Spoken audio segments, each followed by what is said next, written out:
yaqinda o'quv yili boshlanadi. Maktabda, texnikumda, maktabda yuqori sinflarda, texnikumlarda ham uni erinmasdan bizni o'sha odatimiz bor, faqat yaxshi toifadagi odamlarni yig'ib olib ana o'shalar yana qulog'iga gapiraveramiz, lekin hamma toifadagi fuqaroni qamrab olib buni o'qitish kerak ularni. O'zi nima oqibatga olib keladi?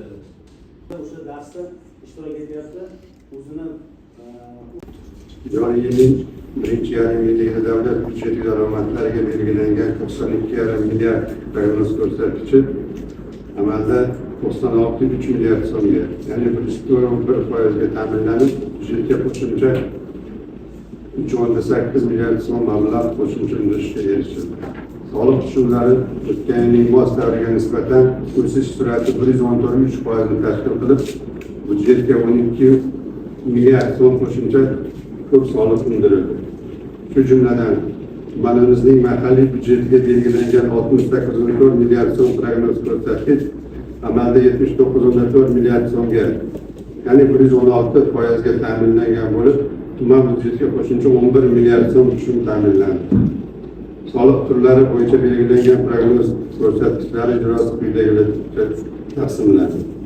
Aylanmadan olinadigan soliq turi bo'yicha belgilangan 19,3 milliard so'm prognoz ko'rsatkich amalda 19,7 milliard so'mga yoki 102% ga bajarildi.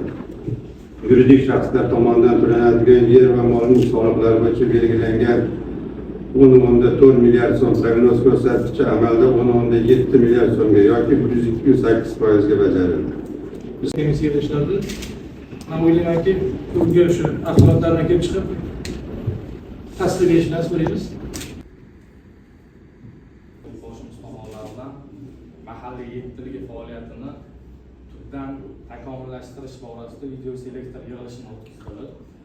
Ushbu video selektor yig'ilishi davomida mamlakatimizda dolzarb 40 kunlik tadbir e'lon qilindi.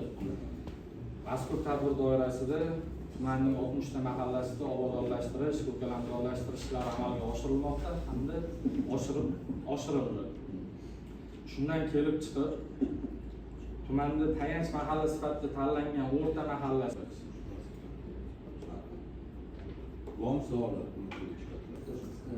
ijtimoiy-iqtisodiy rivojlanishni ta'minlash, aholi uchun qulay va munosib shart-sharoitlar yaratish, hududlarni obodonlashtirish va ko'prik tuzilmani yaxshilash maqsadida amalga oshirishga rejalashtirilgan tadbirlarni moliyalashtirish masalasini